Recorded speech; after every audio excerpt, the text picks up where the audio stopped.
أعوذ بالله من الشيطان الرجيم. بسم الله الرحمن الرحيم. الحمد لله رب العالمين، والصلاة والسلام على أشرف الخلائق أجمعين، سيدنا وسيد الأولين والآخرين، حبيبنا وحبيب إله العالمين، إمام المرسلين وخاتم النبيين، أبي القاسم المصطفى محمد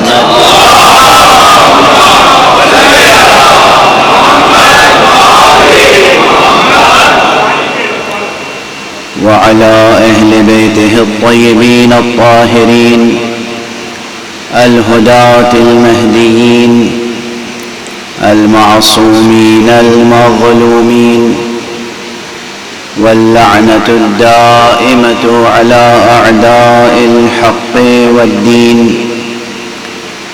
أما بعد، فقد قال الله تعالى عز اسمه في محكم كتابه ومتقن خطابه: بسم الله الرحمن الرحيم. ألم نشرح لك صدرك ووضعنا عنك وزرك الذي أنقض ظهرك ورفعنا لك ذكرك. صدق الله العلي العظيم.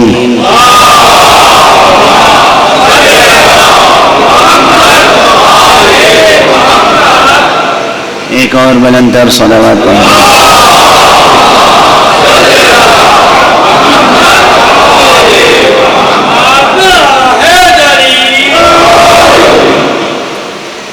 قرآن حکیم کے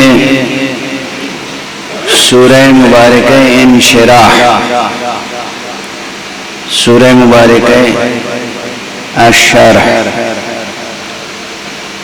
اس سورہ مبارکہ کی ابتدائی چند آیتوں کی تلاوت تبرکاً اور تیمناً کی گئی تاکہ ان آیات کی روشنی میں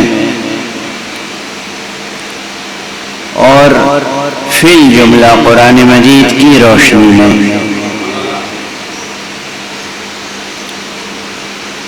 اس موضوع پر غور کیا جائے کہ تسلسل زمان میں ختم نبوت کا مفہوم کیا ہے۔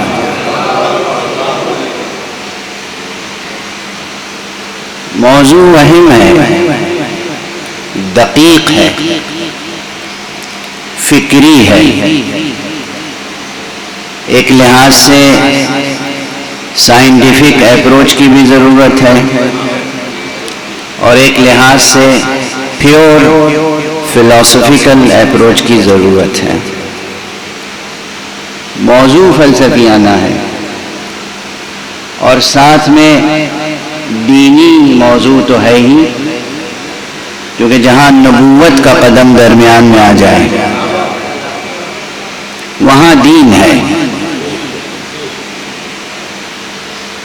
اور عنوان ہے تسلسل زمان میں ختم نبوت کا مفہوم۔ یعنی یہ عنوان ایسا ہے کہ جس میں فلسفے اور دین کا سنگم ہے، فلسفیانہ اور دینی افکار اس ساحل پر آ کر ملتے ہیں۔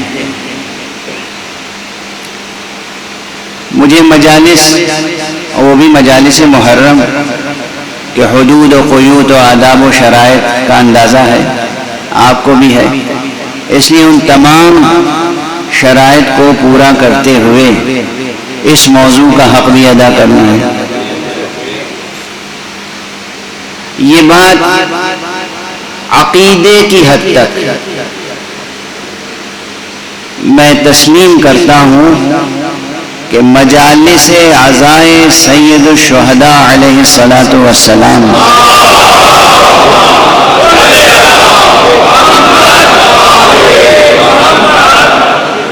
کا اصل مقصد،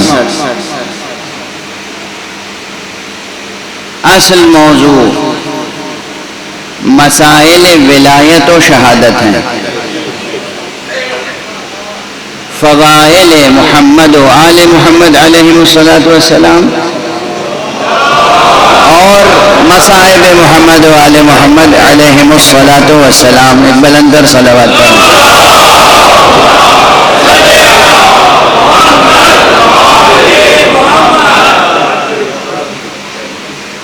لیکن آپ اس فقیر کے اسلوب کلام سے اب تقریباً مانوس ہو چکے ہیں. براہ راست فضیلت کی روایتیں پڑھ دینا کوئی مشکل نہیں ہے، بہت آسان ہے. لیکن اس میں یہ ہوتا ہے کہ جو مومن ہیں وہ تو فوراً قبول کر لیتے ہیں، اور جن کے مزاج میں ذرا تفکر ہے وہ ہر روایت پر سوالات کھڑے کر دیتے ہیں. میری سمجھ میں تو نہیں آتا، میرا نظریہ تو یہ ہے، میں تو یہ سمجھتا ہوں. اس لیے گفتگو کی سطح میں دوہری قائم کرتا ہوں، ایک فکر عمومی اور ایک وہ ادبی اسلوب کہ جو مذہب کے ساتھ خاص نہیں ہے. ادبی اسلوب ہے، ادبی شعری پیکروں سے مدد لے کر گفتگو آگے بڑھتی ہے. مقصد وہی ہے، مقصد وہی ہے. یقین رکھیے کہ اس زندگی کا مقصد ہی یہ ہے کہ اس کا اختتام ہو در آل محمد پر.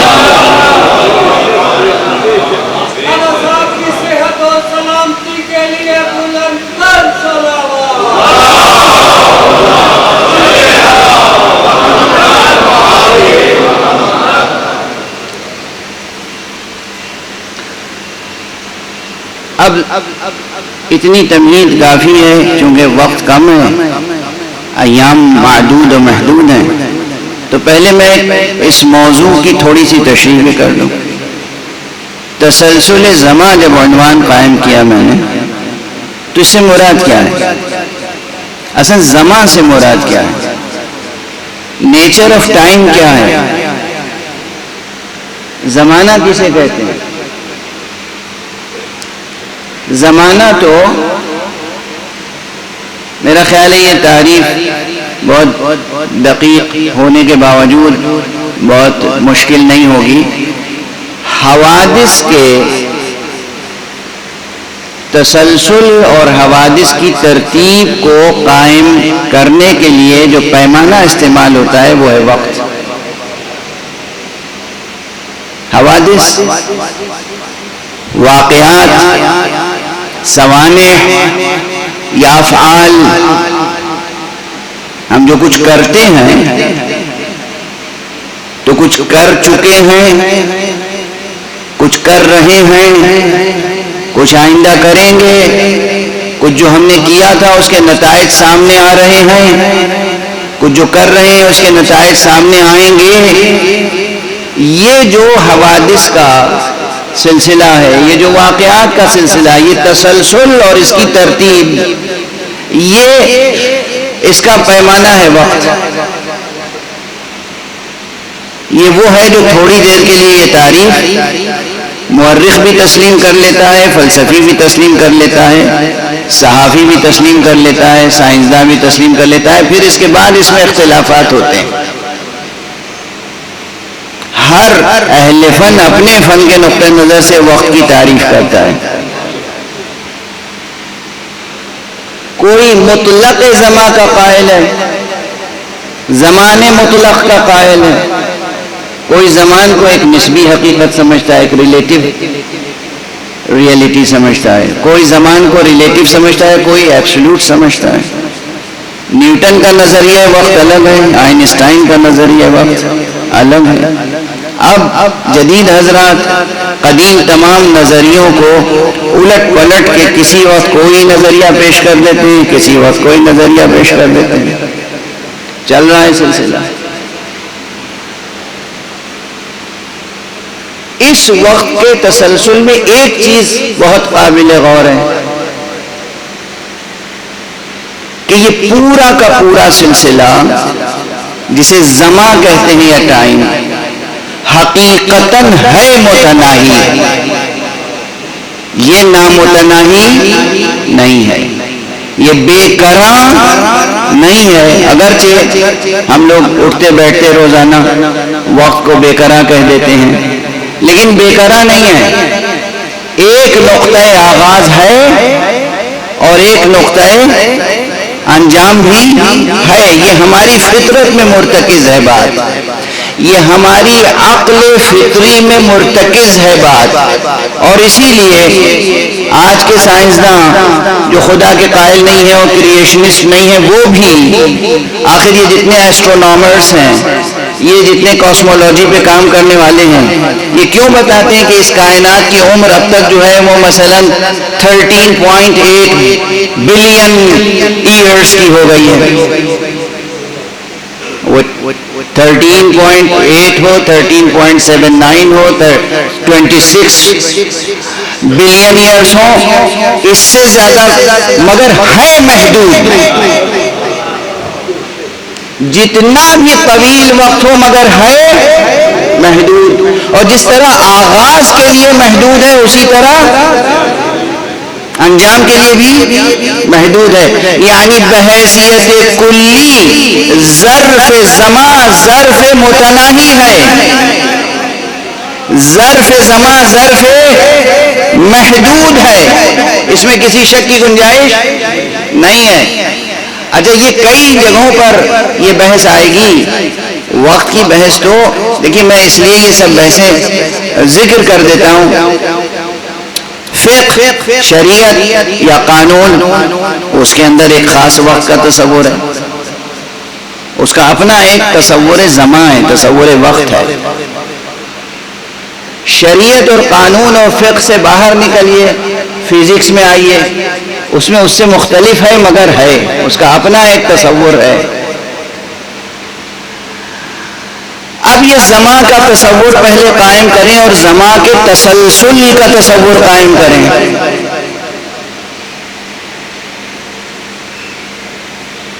تو دو بحثوں کی طرف اور تیزی سے اشارہ کر کے آگے چلا جاؤ۔ ماشاءاللہ بزم میں روزانہ ہی علماء و دانشور حضرات، اہل فکر، اہل تدبر اور اہل سخن، اہل ذوق تشریف فرما ہوتے ہیں۔ ہمارے برادر عزیز حجت الاسلام والمسلمین جناب مولانا سید حسین آغا صاحب تشریف فرمائے، فاضل شخص ہیں، بہت محنت سے انہوں نے قم میں پڑھا ہے، بہت فاضل شخص ہیں، اور ماشاءاللہ یہ بھی اجازت اجتہاد رکھتے ہیں۔ تو یہ فلسفے کے نصاب کو بھی پڑھ چکے ہیں، اور حضرات اس مجمع میں تشریف فرما ہوں گے۔ دو بحثیں آتی ہیں جو ہر فلسفے کا طالب علم، حتیٰ کہ علم کلام کا طالب علم جس سے ضرور گزرتا ہے، اور وہ دونوں بحثیں بھی فلسفہ زمان اور تصور زمان سے بھی ناگزیر طور پر جڑی ہوئی ہیں۔ ایک ہے دور، ایک ہے تسلسل۔ دور کیا ہے اور تسلسل کیا ہے؟ بطلان دور اور بطلان تسلسل پر، یعنی دور کے باطل ہونے پر اور تسلسل کے باطل ہونے پر بہت بحثیں کی جاتی ہیں، اور ثابت کیا جاتا ہے کہ دور باطل ہے، تسلسل باطل ہے۔ کیوں؟ اس لیے کہ علم کلام میں بھی اس کی ضرورت ہے۔ پہلی بات تو یہ ہے کہ دور و تسلسل خلاف عقل وجدانی ہے، اور دین کی کوشش یہ ہوتی ہے ہمیشہ کہ انسان کے وجدان کو ہر غلط بات سے محفوظ رکھے، انسان کے وجدان کو ہر انحراف سے، ہر خطا اور غلطی سے محفوظ رکھے۔ یہ ہے دین کی کوشش۔ توجہ ہے میں کیا عرض کر رہا ہوں؟ دین کی کوشش یہ ہے کہ انسان جو اپنی فطرت سلیمہ پر قائم ہے، اس کے وجدان کو، اس کی عقل کو، اس کی زندگی کو خطا سے محفوظ رکھے۔ پھر دہراؤں جملہ، علم منطق کس لیے پڑھتے ہیں؟ اس کی غرض و غایت کیا بیان ہوتی ہے کہ یہ علم انسان کو فکری خطا سے محفوظ رکھتا ہے، تاکہ فکر کرنے میں، نتیجہ حاصل کرنے میں، استدلال قائم کرنے میں خطا میں، غلطی میں، مغالطے میں مبتلا نہ ہو جائے انسان۔ علم نحو کس لیے پڑھتے ہیں، گرامر کس لیے پڑھتے ہیں آپ؟ تاکہ زبان کے استعمال میں خطا میں مبتلا نہ ہو جائیں۔ واضح ہے؟ اسی طرح سے دین کا کام یہ ہے کہ انسان جو فطرت سلیمہ پر قائم ہے وہ اپنی سوچ میں اور اپنے عمل میں خطا میں مبتلا نہ ہو جائے۔ یہ ہے دین کی غرض و غایت۔ گویا آپ ایک جملہ کہوں کہ دین کی غرض و غایت یہ ہے کہ آپ کی خداداد فطری پیدائشی عصمت کو محفوظ رکھے۔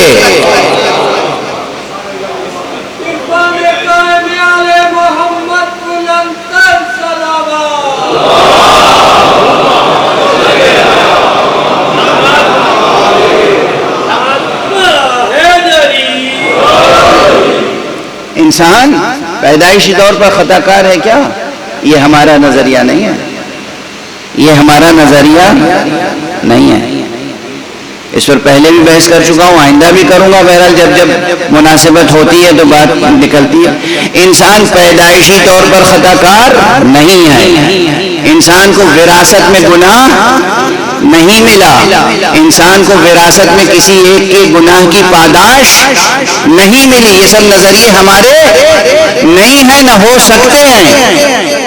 تو انسان پیدائشی طور پر بے خطا ہے اور عام معنی میں، لغوی معنی میں معصوم ہے۔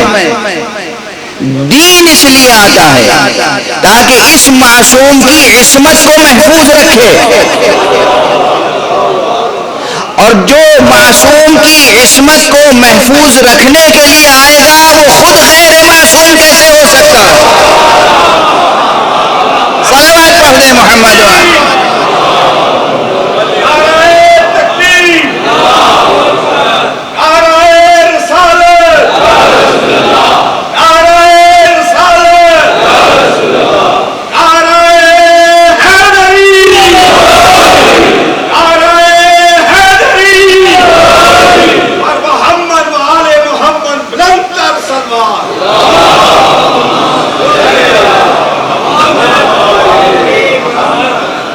واضح ہے؟ ہاں یہ ضرور ہے کہ یہ جو عام انسان ہے یہ پیدائش کے وقت کیا ہوتے ہیں، خطا کار یا معصوم؟ معصوم۔ لیکن یہ معصوم لغوی اصطلاح میں، جو اس فطری پیدائشی قدرتی معصوم کی عصمت کی حفاظت کے لیے آئیں گے، ان کی عصمت کا درجہ اس کی عصمت کے درجے سے بدرجہ بلند ہوگا۔ اب ایک جملہ عرض کر دوں، اہل زمین کی عصمت کو محفوظ کرنے والے ایسے معصوم ہونے چاہیے کہ اہل آسمان بھی ان کی عصمت پہ رشک کریں۔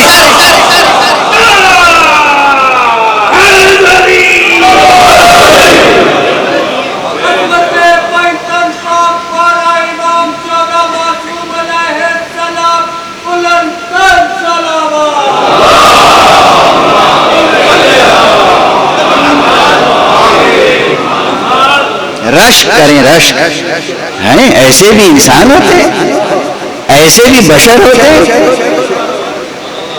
جن پہ افلاک میں رہنے والے کروبیاں، جن پر فرشتگان عرش، جن پر اللہ کے نوری معصوم مخلوقات رشک کی نگاہ سے نظر ڈالیں، ان کو یہ خاک کے پتلے اپنا جیسا کہہ سکتے؟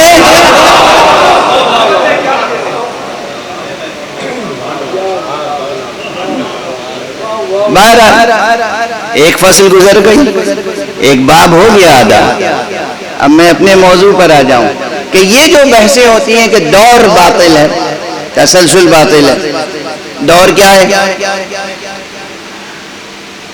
دور یہ ہے کہ یہ تو واضح البطلان ہے، عقل وجدانی کہتی ہے باطل ہے. یعنی الف اور بے دو شے تصور کر لیں، اور جب پوچھا جائے کہ یہ الف کی علت کیا ہے، اس کا کاز کیا ہے، کہیں بے، کہیں پھر بے کا کاز کیا ہے، کہیں الف. عقل مانتی ہے یہ بات؟ نہیں مانتی. اچھا کیوں نہیں مانتی؟ مشکل کیا ہے اس میں؟ کیا مشکل ہے؟ اب ذرا بھدی مثال دے دوں. الف بے سے آگے بات بڑھ جائے گی تیزی سے. دو اشخاص ہیں، ایک عامر ایک بکر. ہم کہیں عامر کے والد کون ہیں؟ کہا بکر. پھر ہم پوچھ رہے ہیں بکر کے والد کون ہیں؟ اب آپ کہیے عامر. یہ ممکن ہے؟ نہیں ممکن ہے. اسی کا نام ہے دور. اب یہ جو بھدی سی مثال ہے یہ یاد رہ جائے گی. اچھا اس میں مشکل کیا ہے؟ آپ کہیں گے سبحان اللہ اس میں مشکل کیا ہے؟ یہ بھی کوئی بحث طلب بات ہے. ہاں ہاں دنیا والے اسی طرح بحث کرتے ہیں، اس لیے اسی طرح بحث کرنی پڑتی ہے. زما کا کہاں اس میں دخل آ گیا؟ ابھی زما کا دخل بالکل واضح ہے. جب آپ نے کہا کہ عامر کے والد کون ہیں؟ بکر، تو اس کا مطلب عامر کے وجود سے پہلے بکر تھے. تو اگر سن 2000 میں عامر کی پیدائش ہوئی تو اس کا مطلب 2000 سے پہلے بکر کا وجود تھا. اب پھر ہم پوچھیں کہ بکر کے والد کون ہیں؟ آپ کہہ رہے ہیں عامر. اس کے معنی یہ ہے کہ بکر کا وجود سن 2000 کے بعد ہوا. اچھا پہلے قضیے میں آپ نے مانا کہ بکر کا وجود 2000 سے پہلے تھا، تب نہ عامر وجود میں آئے. دوسرے قضیے کا مقصد یہ ہے، مفہوم نتیجہ یہ ہے کہ بکر کا وجود 2000 کے بعد ہوا. ٹھیک ہے نا؟ تو درمیان میں کیا ہے؟ زما. یعنی ممکن نہیں ہے کہ ایک شے ایک ہی وقت میں ہو بھی اور نہ بھی ہو. اب اس سے زیادہ آسان نہیں ہو سکتا. وہ فلسفے کی کلاس تو ہے نہیں، یہ ان لوگوں کے لیے ہے کہ جو فلسفے کو بالکل بھی جنہوں نے نہیں پڑھا ہے وہ بھی. ٹھیک ہے نا؟ تو یہ ہے دور. دور باطل ہے، وجداناً باطل ہے. اس میں کسی بحث کی گنجائش ہی نہیں ہے کہ دور باطل ہے. ذرا سی جو مشکل آتی ہے وہ آتی ہے کہاں؟ اور جو پرانی نصابی کتابیں ہیں نا اس میں تو تسلسل کو واقعی الجھا دیا گیا ہے. اتنا الجھایا گیا، اتنی دلیلیں قائم کی گئیں کہ وہ بات الجھتی ہی چلی جاتی ہے. اب میں ایک جملہ عرض کر کے آگے بڑھوں. یہاں بھی زما کو درمیان میں رکھیں. اور ابھی جو میں عرض کر رہا تھا کہ بہرحال تسلسل اسے مانا جاتا ہے کہ علت و معلول کا ایک سلسلہ ہو نامتناہی. نامتناہی یعنی کہیں جا کے ٹھہر نہیں رہا ہے. الف کی علت کیا ہے، بے اور بے کی علت کیا ہے، سے اور سے کی علت کیا ہے، جیم اور جیم کی علت کیا ہے، دال اور دال کی علت کیا ہے. آگے بڑھتے چلے جا رہے ہیں، آپ کہیں رک ہی نہیں رہے. نامتناہی اسے کہتے ہیں تسلسل. اس کو کیسے باطل مانے؟ چونکہ عام طور پر عام ذہن اسی میں الجھ جاتا ہے کہ بھئی دنیا نہ جانے کب سے قائم ہے، تو ایک کا تسلسل دوسرے سے قائم ہے. تو ہم کیسے مان لیں کہ ایک جگہ جا کے یہ سلسلہ ختم ہوگا اور اس پورے سلسلے کا کوئی ایک خالق ہوگا؟ تو یہ دونوں بحثیں باطل ہونے کے لیے، ان کے بطلان کا تذکرہ اس لیے ہوتا ہے، اس لیے ڈسکرائب کی جاتی ہے یہ بات کہ دور بھی باطل ہے، تسلسل بھی باطل ہے، تاکہ وجود خالق کا مسئلہ تعلیمی لحاظ سے حل کیا جا سکے. واضح ہے؟ اچھا اب بس ایک جملہ کہہ کے آگے بڑھ جاؤں کہ جب آپ اس پر غور کر لیں گے کہ خود زمان نامتناہی ہے، متناہی ہے، نامتناہی نہیں ہے. زمان بے قرار نہیں ہے بلکہ محدود ہے. تو جب زمان محدود ہے تو علت اور معلول کا سلسلہ ظرف زمان میں واقع ہوتا ہے. یہ کیسے ممکن ہے کہ ظرف محدود ہو اور مظروف نامحدود ہو جائے؟ یہ کس طرح ممکن ہے کہ ظرف محدود ہے اور مظروف نامحدود. بس اس وقت اتنی بات کہہ کے آگے بڑھ جاتا ہوں. اب جو لوگ سائنسی نقطۂ نظر سے غور کرتے ہیں اور فلسفیانہ نقطۂ نظر سے غور کرتے ہیں وہ تو ان بحثوں میں اور اصطلاحوں میں اور تعریفات میں الجھے رہتے ہیں. شاعر وجداناً حقائق کونیہ کا وجدان حاصل کرتا ہے. تو مجھے بے اختیار ایک چھوٹی سی نظم ایک شاعر کی یاد آ رہی ہے. ایک صاحب تھے پروفیسر سید ابو القاسم زیدی، قیصر زیدی کے نام سے مشہور و معروف تھے. جامعہ ملیہ اسلامیہ میں اردو کے استاد تھے اور ماہر غالبیات تھے. پروردگار ان کو جنت نصیب فرمائے. مجھے ان کی بارگاہ میں نیاز مندی حاصل تھی. ان کی ایک چھوٹی سی نظم ہے اور فرما گئے ہیں کہ زندگی کا کل وقفہ ایک آن واحد ہے. زندگی کا کل وقفہ. اب یہ زندگی سے مراد آپ کی اور میری زندگی نہیں ہے. وہ جتنے بلین اور ایئرز اور ٹریلین ایئرز جتنے بھی آپ ماضی میں اور مستقبل میں شمار، زندگی کا کل وقفہ ایک آن واحد ہے. ایک آن واحد میں بے شمار وقفے ہیں. زندگی کا کل وقفہ ایک آن واحد ہے. ایک آن واحد میں بے شمار وقفے ہیں، بے شمار وقفے ہیں، بے شمار لمحے ہیں، اور ان میں ہر لمحہ منقسم اکائی ہے.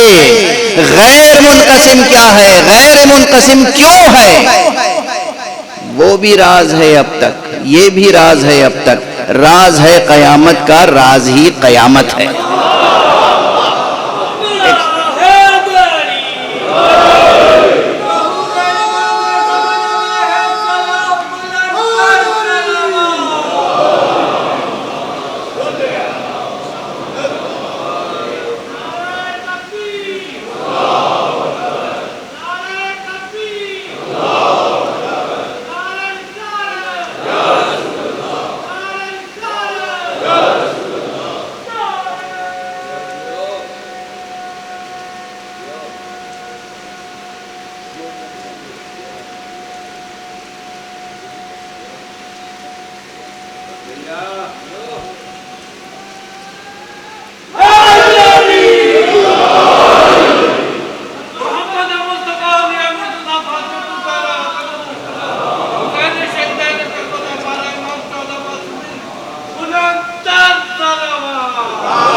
بہرحال اب یہ میں حوالے اب تک تو دے رہا تھا کہ سائنسی طور پر غور کریں گے تو یہ ہے، اور فلسفیانہ طور پر غور کریں گے تو یہ ہے، اور ایک آزاد طبع آزاد اور ذہن آزاد کے ساتھ وجدانی اعتبار سے غور کریں گے تو یہ ہے.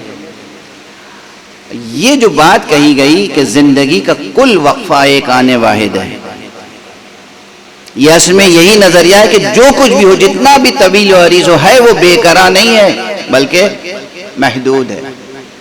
نامتناہی نہیں ہے بلکہ متناہی ہے. زمان متناہی ہے،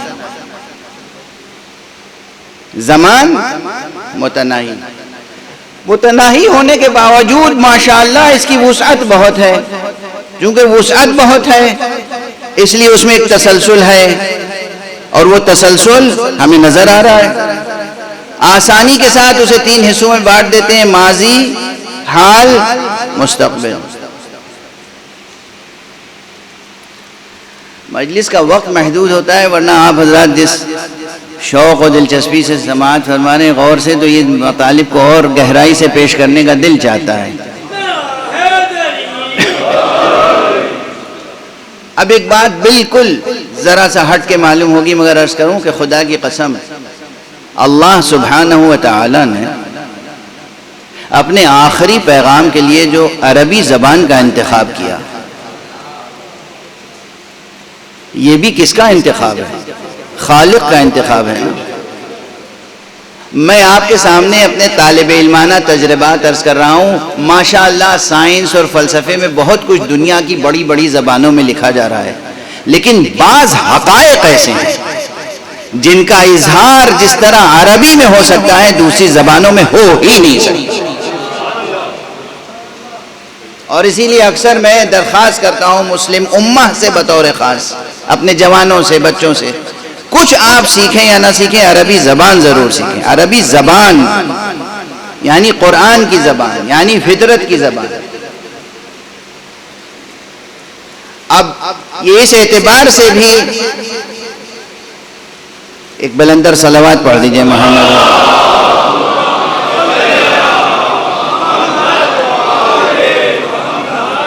ایک تو موضوع اس وقت زبان پر اس طرح جاری ہے کہ جو آزمائشی ہے فکری لحاظ سے، اور پھر ماشاءاللہ بارش بھی ہو رہی ہے، تو جو حضرات باہر سماعت فرما رہے ہوں گے ان کے لیے ایک آزمائش ہے، مگر میں چاہتا ہوں کہ بلند صلوات کے ساتھ آپ اس آزمائش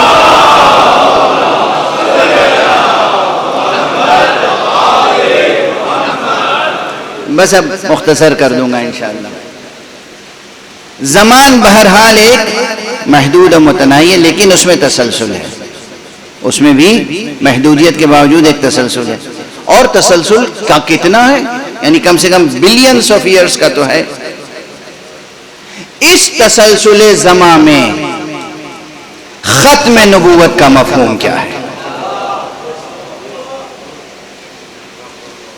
یہ یاد رکھیے گا کہ میں ختم نبوت کا قائل ہوں، ختم نبوت پہ ایمان رکھتا ہوں، اور ایک بات عرض کروں، خدا کی قسم یہ جملہ تحفے کے طور پہ لے کے جائیے گا، اہل دنیا بھر میں مختلف جگہوں پر مختلف طریقوں سے ختم نبوت پر کانفرنسیں کرتے ہیں، سیمینار کرتے ہیں، دلائل قائم کرتے ہیں، اہتمام کرتے ہیں۔ یہ آپ کی محرم کی مجلسیں سب سے بڑا ثبوت ہے مقام ختم نبوت کا۔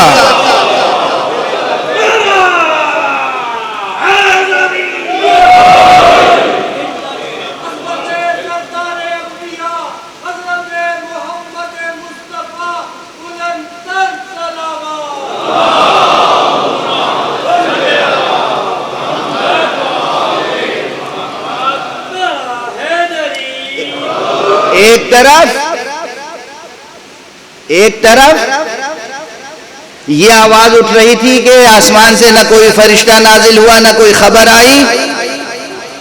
یہ کس چیز کا انکار تھا؟ اصلاً حقیقت نبوت کا انکار۔ لعبت ہاشم بالملک فلا ملک جاء ولا وحی نزل۔ یہ تو بنو ہاشم نے ایک ڈھونگ رچا تھا، ایک کھیل کھیلا تھا اقتدار قائم کرنے کے لیے۔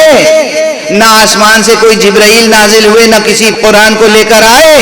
یہ نبوت کا انکار تھا۔ جہاں اصل نبوت کا انکار ہو رہا ہو وہاں ختم نبوت کہاں محفوظ رہ جائے گی؟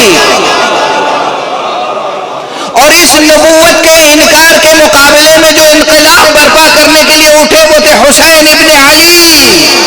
اس لیے حسین کا تذکرہ کرنا مقام ختم نبوت پر یقین رکھنے والوں کے لیے ضروری ہے۔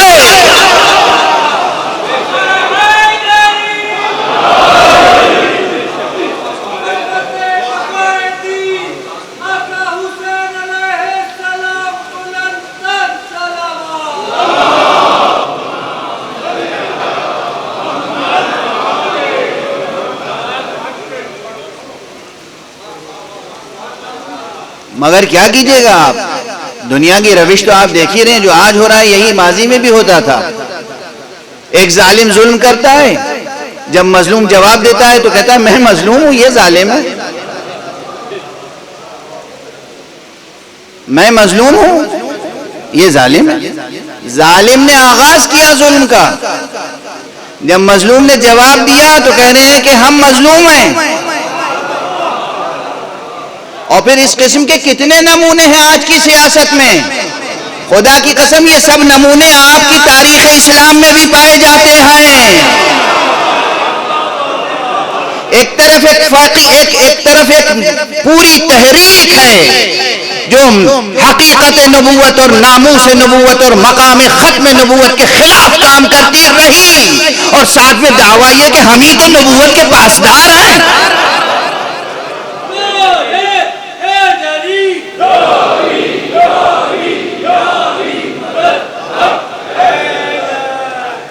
نبوت کے پاسدار یعنی کیا؟ یعنی نبوت کے نام پر اقتدار قائم کر لیجئے، نبوت کے نام پر کشور کشائی کر لیجئے، نبوت کے نام پر خزانے بھر لیجئے، لیکن جب نبوت کو قربانیاں چاہیے ہوں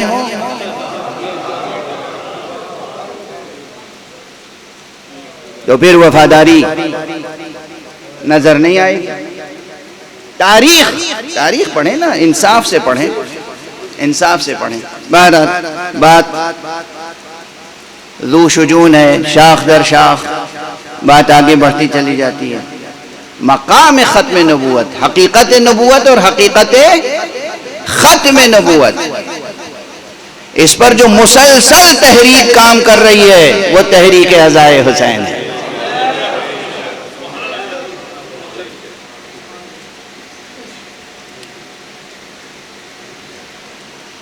اب اس نقطے کی طرف پھر ذرا پلٹ کے آ جائیں جو زمان سے تعلق رکھتا تھا۔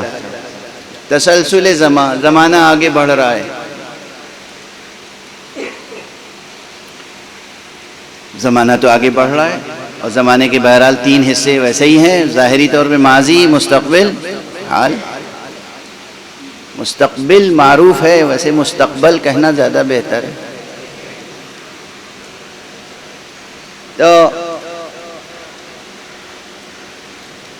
عربی زبان کی جو بات آ گئی تھی درمیان میں، قرآن مجید کا جمال، اس کا حسن، اس کا کمال، اور قرآن مجید کے تصدق میں جو اللہ سبحانہ و تعالی نے عربی زبان کو جمال و جلال عطا کیا، اس کی جاذبیت بلکہ جذابیت مجھے جو ہے وہ مسحور کیے رکھتی ہے۔ تو اس لیے میں اس لطف کو، اس لذت کو، اس کو شیئر کرنا چاہتا ہوں۔ آپ دیکھیے دنیا میں کوئی زبان ہے کہ جو اپنے تلفظ تک سے بتا دے کہ یہ بات ہم ماضی کی کر رہے ہیں، حال کی نہیں۔ اب ذرا تشویق دلانے کے لیے بات کہہ رہا ہوں، سن کے جائیے گا، تعلیمی ہے۔ حضور علیہ الصلوۃ والسلام نے تو فرمایا ہے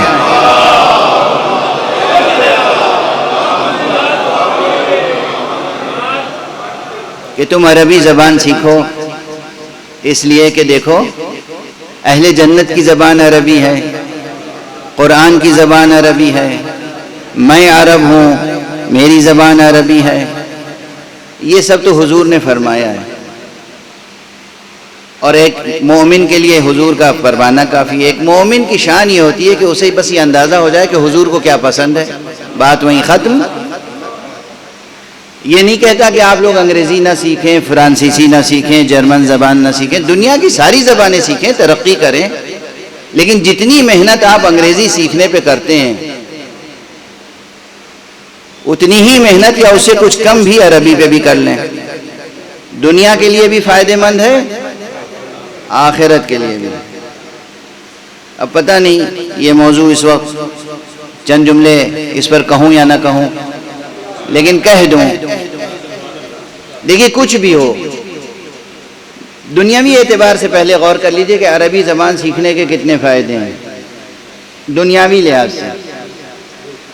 دنیا میں سب سے زیادہ ممالک جن کی زبان ایک ہے، سرکاری زبان، وہ عرب ممالک، یعنی تقریباً 29 30 یا 31 32 کچھ ایسے 30 32 محاورتاً کہہ دوں، کچھ اتنے ممالک ہیں جن کی آفیشل لینگویج، سرکاری زبان اور قومی زبان کیا ہے؟ عربی۔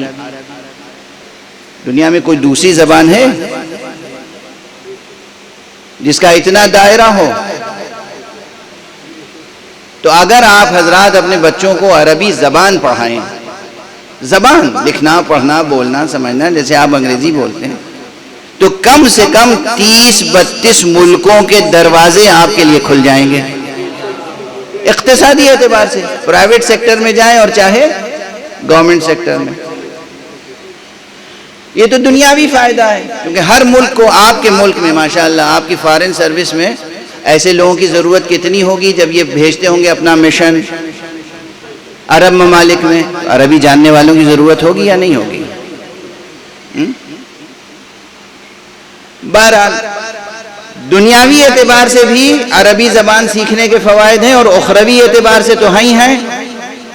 اور ایک بڑا فائدہ جو دنیا اور آخرت دونوں میں مشترک ہے وہ یہ ہے کہ اگر آپ عربی زبان صحیح سیکھ لیں گے تو مذہب کے نام پر دھوکہ دینے والوں کے جال سے بچ جائیں گے.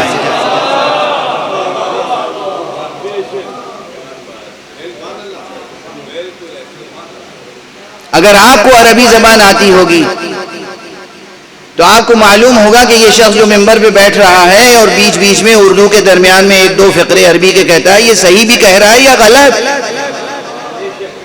یہ قرآن مجید کی آیت صحیح پڑھ رہا ہے یا غلط؟ یہ ترجمہ صحیح کر رہا ہے یا غلط؟ یہ برمحل پڑھ رہا ہے یا بے محل؟ یا آپ کو جو حکم سمجھا رہا ہے کہ یہ آیت اور یہ حدیث ہے اس سے یہ حکم ثابت ہوتا ہے، واقعاً وہ آیت حدیث اس حکم سے مربوط و متعلق ہے بھی یا نہیں؟ یہ جو عربی کی عبارتیں غلط عبارتیں پڑھ کے آپ کو منحرف کر رہے ہیں، ان کے شر سے آپ محفوظ ہو جائیں گے. ایک صلوات پڑھ دیجئے محمد.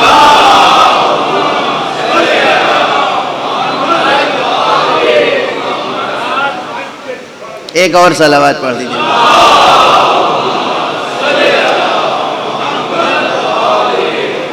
بھائی یہ سب بھی ضروری باتیں ہوتی ہیں، کہنا پڑتی ہیں، لیکن بہرحال وہ کہنے میں وقت تو لگتا ہے اور وقت ہی کے تسلسل کی بات ہو رہی ہے.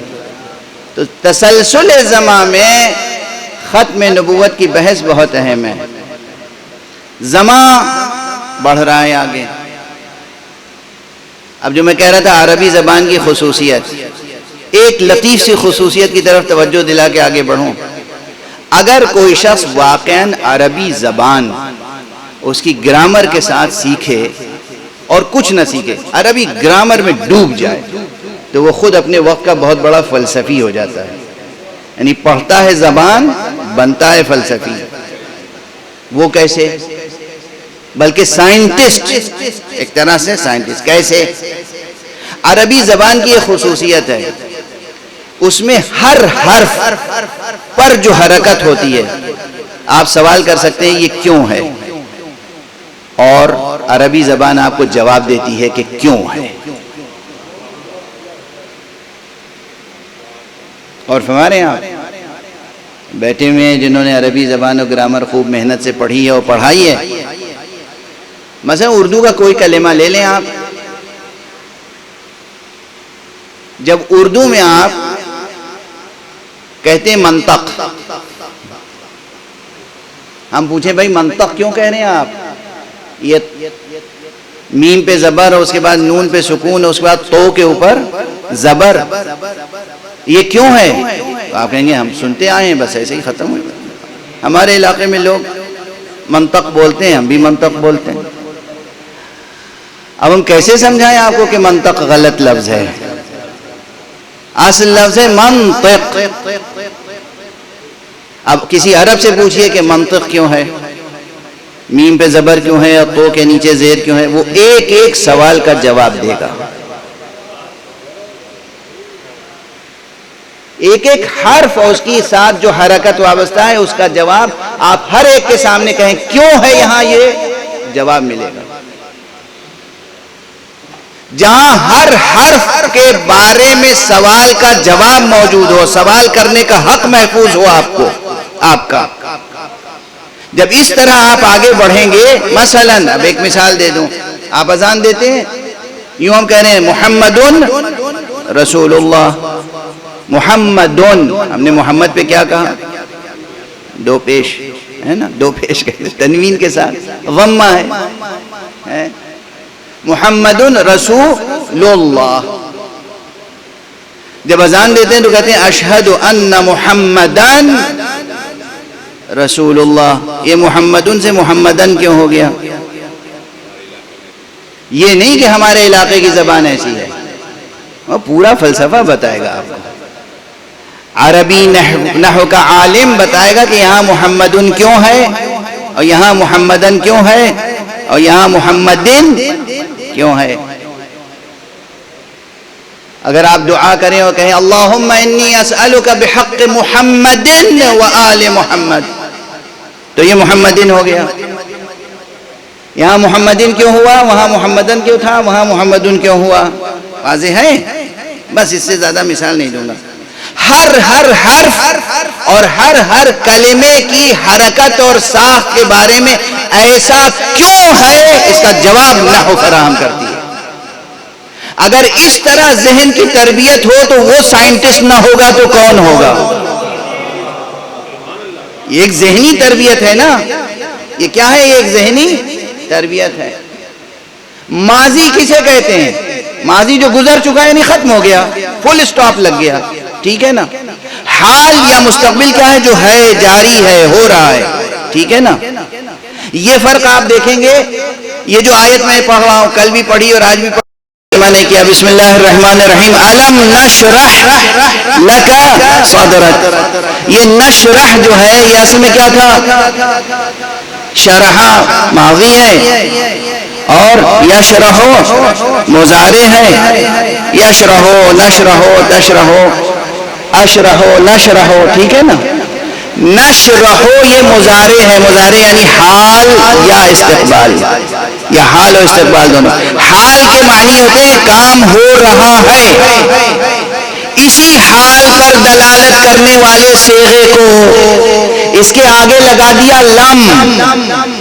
یہ لم جب آیا، پہلے لکھا ہوا تھا کیا؟ نشرحو، نشرحو، آخری حرف ہے کے اوپر ہے حرکت، حرکت ہے یعنی استمرار، یعنی فل سٹاپ نہیں ہے۔ آپ نے نشرحو لکھا، لیکن اس کے بعد شروع میں لم لگا دیا۔ لم آ کے کیا کرتا ہے؟ اس مستقبل یا حال کے صیغے کو ماضی سے بدل دیتا ہے، اور جیسے ہی ماضی سے بدلتا ہے تو حرکت ہٹا کے وہاں پر سکون لے آتا ہے، اس لیے کہ ماضی کا تقاضا یہ ہے کہ وہاں سکون ہو۔ تو اب الم نشرحو نہیں پڑھیں گے، الم نشرح، لم نشرح۔ یہ ہے کہ اوپر سکون کیوں آ گیا؟ لم کی وجہ سے۔ کیوں آ گیا؟ لم کی وجہ سے، چونکہ اب حال کی بات نہیں، ماضی کی بات ہو رہی ہے، اور ماضی جو گزر گیا، جو فعل ختم ہو گیا، جو حرکت ختم ہو گئی، جو حرکت ساکن ہو گئی، تو اس کا اظہار بھی ہوا تو وہ لفظ بھی وہاں ساکن آیا۔ اور میں مثال دے رہا ہوں، عربی زبان اس قدر فطرت سے ہم آہنگ ہے، حقیقت سے ہم آہنگ ہے، کہ اس کا انتخاب حضرت حق سبحانہ و تعالی نے اپنے اس پیغام کے لیے کیا جو قیامت تک باقی رہنے والا پیغام تھا۔ اب بس، اب تعلیمی باتیں بہت ہو گئی، اب دھیرے سے مضمون کو سمیٹ لیا جائے۔ جب تسلسل زماں میں ختم نبوت کی بات ہو رہی ہے، اور اسی تعلق سے میں نے اس سورے کا انتخاب کیا، الم نشرح لک صدرک، کیا ہم نے آپ کے سینے کو کشادہ نہیں کیا؟ پیغمبر خاتم سے یہ خطاب ہو رہا ہے۔ یہاں بہت بحث ہے، آج بحث کی مزید گنجائش نہیں ہے، تمہیدی مطالب بہت گزارش کر لیے میں نے۔ جب آپ فلسفہ زماں پر غور فرمائیں گے اور مسئلہ ختم نبوت پہ غور فرمائیں گے، اور علت و معلول کا فلسفہ درمیان میں آئے گا، اور دور و تسلسل کی بحثیں ہوں گی، تو ایک بحث ہوتی ہے عمومی عام جو سنت الہیہ ہے، جس طرح تاریخ کے قدم آگے بڑھتے ہیں وہ بڑھتے ہیں، لیکن تاریخ کے تسلسل میں، تاریخ کے دھارے میں، زندگی کے عمومی دھارے میں بہتے رہنے سے کہیں خالق کا تصور ذہن سے محو نہ ہو جائے، غفلت طاری نہ ہو جائے، اسی لیے درمیان میں علت اور معلول کے سلسلے کو توڑ کے معجزات وجود میں آتے ہیں۔ اسی لیے خرق عادت، اب اگر زماں کے فلسفے پہ غور کر رہا ہے انسان، نبوت کے فلسفے پہ غور کر رہا ہے انسان، تو وہیں کہیں نہ کہیں معراج کا مسئلہ آئے گا اور بتائے گا کہ کس طرح زمان کی اضافیت ہوتی ہے، یعنی وسیع زمان سمٹ سکتا ہے یا چھوٹا سا لمحہ وسعت اختیار کر سکتا ہے، کس طرح ایک شب کے ایک معمولی حصے میں ایک اللہ کا بندہ اللہ کی قدرت سے ایسا سفر کر سکتا ہے کہ جو برسوں عمومی حالات میں سفر کیا جائے تب بھی مکمل نہ ہو۔ تو معراج کا تذکرہ قرآن مجید میں یوں ہی نہیں ہے. سبحان الذی اسری بعبدہ لیلا من المسجد الحرام الی المسجد الاقصی. کیا کہنا اس پروردگار کا جو اپنے بندے کو رات کے ایک مختصر سے وقفے میں مختصر سے حصے میں لے گیا. اور کہاں لے گیا؟ من المسجد الحرام الى المسجد الاقصی. مسجد حرام سے لے کے مسجد اقصی تک. یہ سفر ہے، اس میں زمان کا حوالہ ہے، مگر زمان کی دونوں حیثیتوں پر غور کرنے کے لیے ذہن انسانی مجبور ہو جاتا ہے. یہ تمام مطالب سامنے رکھیں تو پھر ایک جملہ عرض کر کے آگے بڑھ جاؤں کہ خدا کی قسم اللہ نے لسان تکوین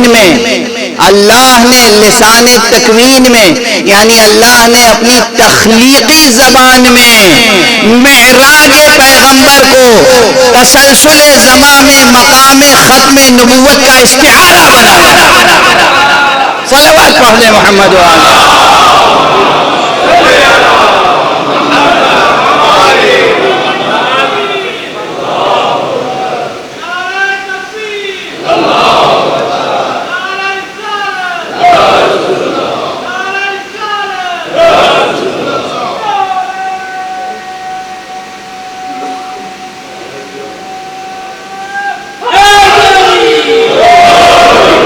ماشاءاللہ. بہت مشکل مباحث ہے، عام مجلسی مباحث نہیں ہے یہ. آپ عام جس طریقے سے مطالب سماعت فرماتے ہیں ذرا اس سے بہت مختلف ہے یہ. لیکن بہرحال میں سمجھتا ہوں کہ ضروری ہے کیونکہ بات تو 21ویں صدی میں ہو رہی ہے. ہر شخص دعویٰ کرتا ہے کہ ہم ترقی کر چکے، عقل استقرائی منزل کمال تک پہنچ چکی، اب آسمانی ہدایت کی ضرورت نہیں ہے. تو میں عرض کرتا ہوں کہ نہیں، ابھی بھی ہے. اور اسی سطح پر آ کے گفتگو کرتا ہوں. ٹھیک ہے، میں طالب علمانہ چیلنج کر رہا ہوں، عالمانہ بحث تو بھائی علماء کریں گے. میں طالب علمانہ حیثیت سے گفتگو کرتا ہوں. ٹھیک ہے، آپ آئنسٹائن کا فلسفہ وقت لے آئیں یا آپ نیوٹن کا فلسفہ وقت لے آئیں، آپ قدیم فلسفے سے لے آئیں، جدید فلسفے سے لے آئیں، تسلسل زمان کا جو بھی تصور لے کے آئیں، مقام ختم نبوت کے اس بات کے لیے یہ فقیر حاضر ہے.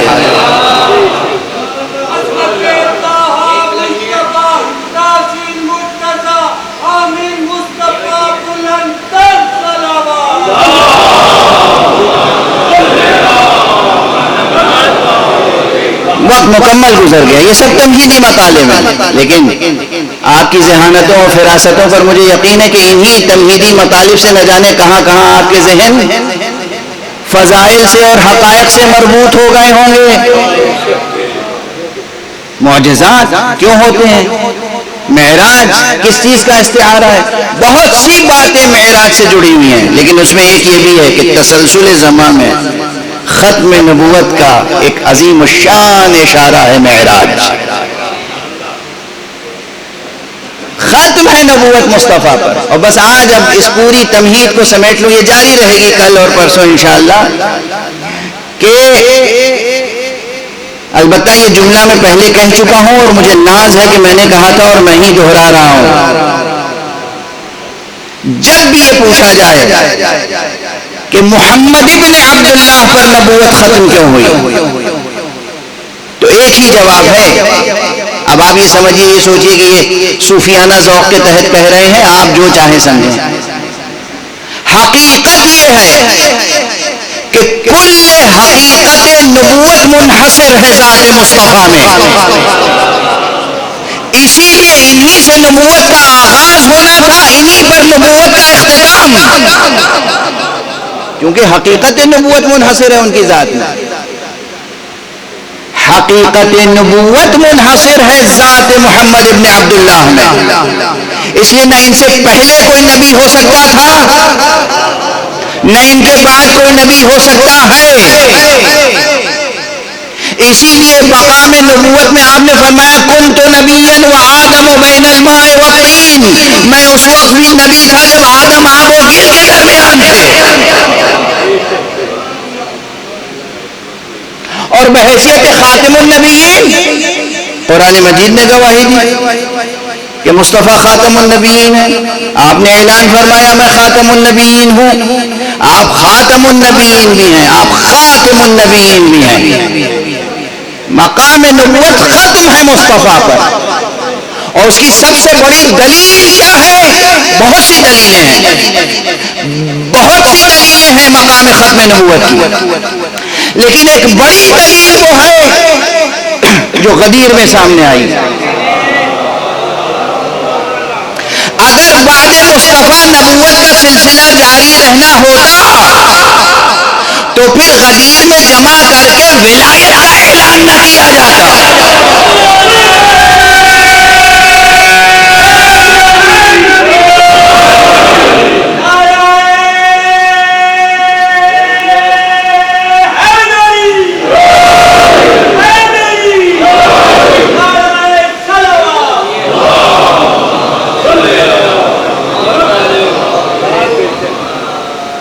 یہ چھوٹے چھوٹے جملے نا 10 20 30 50 100 صفوں کی تشریح چاہتے ہیں یہ سب.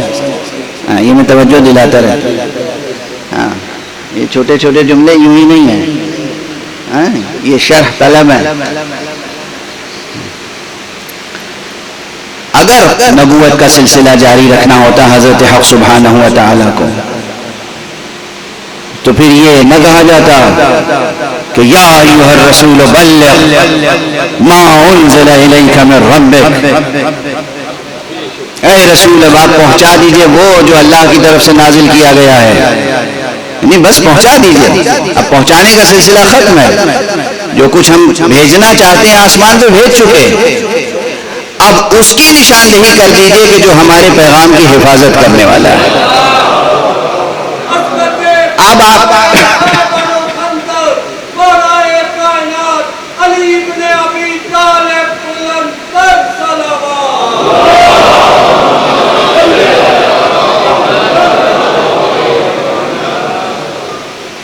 بار بار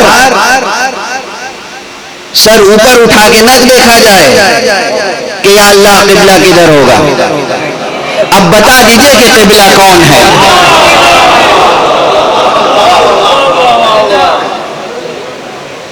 ساری امت ہر فرد اور ہمیشہ قیامت تک اوپر نہ دیکھتا رہے پروردگار بتا قبلہ کہاں ہے, بتا پروردگار ہمارا قبلہ کون ہے, بتا پروردگار ہمارا کعبہ کہاں ہے, ہمارا کعبہ کون ہے. یا رسول اب بتا دیجئے کہ ان کا کعبہ کون ہے, ان کا قبلہ کون ہے. کہہ دیجئے من کنت مولا فہذا علی المولا.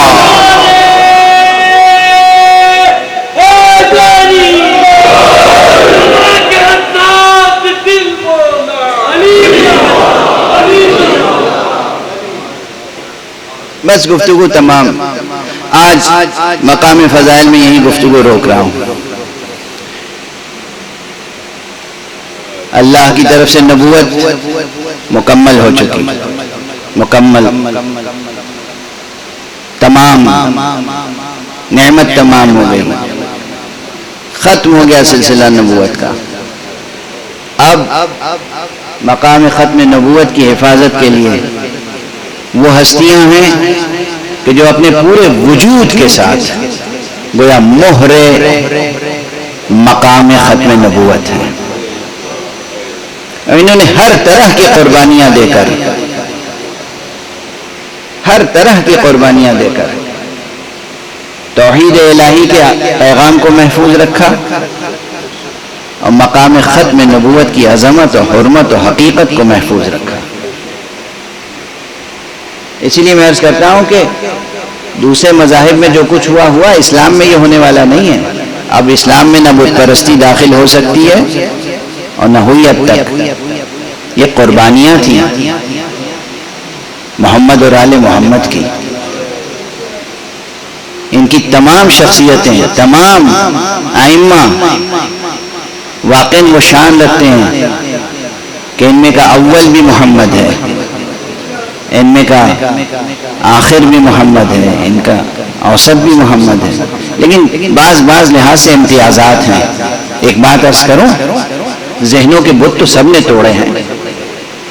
رسول نے بھی توڑے, علی نے توڑے, ہر نبی نے, ہر پیغمبر نے ذہنوں کے بت بھی توڑے ہیں. اصل تو بت ذہن میں بنتا ہے. لیکن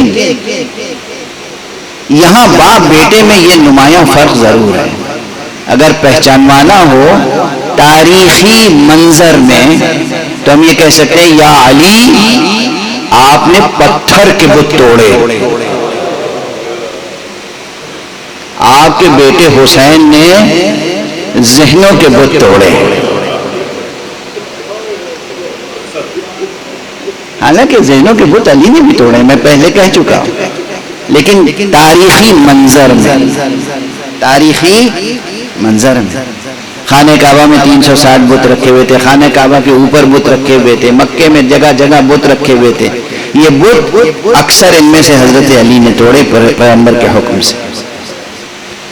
اب بت بظاہر تو نہیں تھے ملت اسلامیہ میں، لیکن دلوں میں بت سجے ہوئے تھے، دماغوں میں بت سجے ہوئے تھے. یہ بت قیامت تک کے لیے ان بتوں کو حسین نے اس طرح توڑا ہے کہ اب کوئی سچا مسلمان کسی بھی درجے میں بت پرست نہیں ہو سکتا. سچا مسلمان، کوئی سچا مسلمان کسی بھی درجے میں نہ پتھر کو بت بنا سکتا ہے، نہ کسی درخت کو بت بنا سکتا ہے، نہ کسی شخص کو بت بنا سکتا ہے، نہ کسی خاص نظریے اور کسی خاص لفظ کو بت بنا سکتا ہے، سوائے لا الہ الا اللہ کے.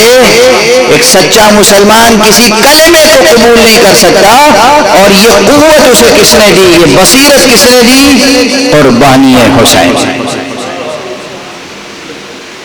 اسی لیے اس بزرگوار موحد نے کہا، مشہور و معروف آپ میں سے ہر ایک کی زبان پر وہ ربائی رہتی ہے کہ شاست حسین، بادشاہست حسین، دینست حسین، دی پناہست حسین. یہ جو آقا حسین کی قربانی ہے بے پناہ قربانی ہے، اور اس عمل میں وہ قوت ہے، اس قربانی میں وہ قوت ہے، وہ تاثیر ہے، وہ حرکیت ہے کہ قیامت تک انقلاب آفری قوت کے طور پر باقی رہے گی. یہ قربانی آج 2 محرم ہو گئی. 2 محرم کو آقا حسین کربلا پہنچ گئے تھے، مگر اللہ اکبر کیسی کیسی منزلوں سے گزر کے پہنچے تھے. 2 محرم کو کربلا پہنچ گئے تھے، مگر کیسی کیسی منزلوں سے ہو کے گزرے تھے. کسی منزل پر حضرت مسلم کی شہادت کی خبر ملی، کسی منزل پر حضرت قیس ابن مسہر سیداوی کی شہادت کی خبر ملی، کسی منزل پر حور نے آ کے راستہ روکا. مگر ہر منزل پر آقا حسین نے سیرت مصطفیٰ صلی اللہ علیہ وآلہ وسلم کے چراغ روشن کیے ہیں ہر منزل پر.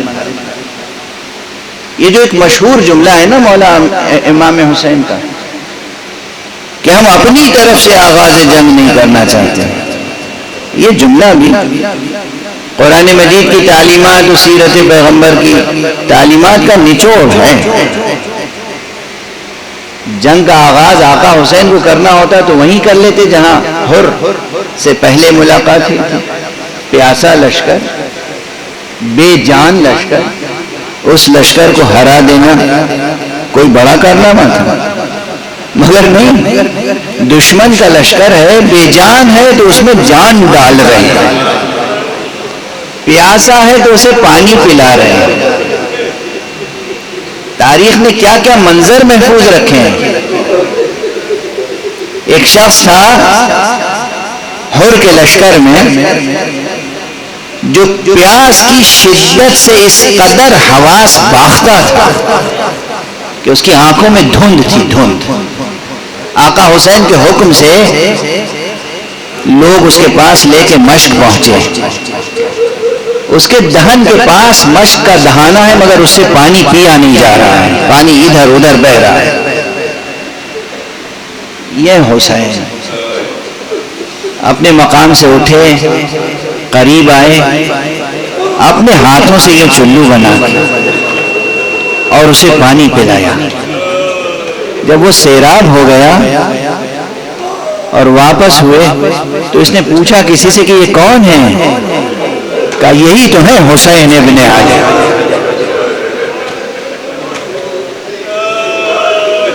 اجرکم علی اللہ۔ دیکھیے میں نے کوئی مبالغہ اور کوئی تصنع اس واقعے کے بیان میں نہیں کیا، کھردرے الفاظ میں تاریخ کا واقعہ بیان کر دیا، مگر کیا تڑپ تڑپ کے آپ گریا کر رہے ہیں۔ یہ حسین، یہ ہے حسین، یہ حسین جنہوں نے اس انداز سے پانی پلایا دشمن لشکر کو۔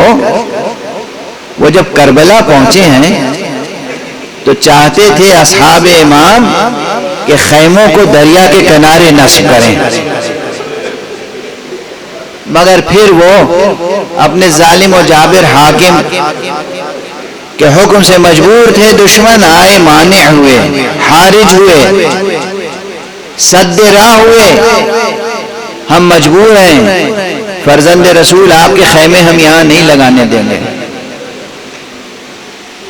اب یہ مکالمے نقل کیے جاتے ہیں اکثر، معال مجلس کی خاطر میں بھی نقل کرتا ہوں۔ کہتے ہیں کہ ادھر زہیر قین دشمن سے غیظ و غضب میں گفتگو کر رہے تھے۔ زہیر بہت قوی، بہت شجاع شخص تھے۔ تنہا زہیر قین اس مرحلے کو سر کر سکتے تھے۔ غضب، غیظ، تم میں کس کی مجال ہے جو روک دے فرزند رسول کے خیموں کو اور دریا سے ہٹانے پہ مجبور کرے۔ آقا حسین نے دیکھا یہ گفتگو ہو رہی ہے، عجب نہیں کہ جنگ چھڑ جائے، اور عجب نہیں کہ زہیر عباس کو ہم رائے بنا لیں، اور اگر کہیں عباس اور زہیر دونوں نے مل کے جنگ چھیڑ دی تو مشیت کے تقاضے پورے نہ ہو پائیں گے۔ اب آقا حسین نے نہ زہیر کو خطاب کیا اور نہ حضرت عباس سے خود خطاب فرمایا۔ کہتے ہیں کہ جناب امام حسین جناب زینب کے پاس تشریف لے۔ بہن زینب تمہیں معلوم ہے نا ہم کربلا کس لیے آئے ہیں؟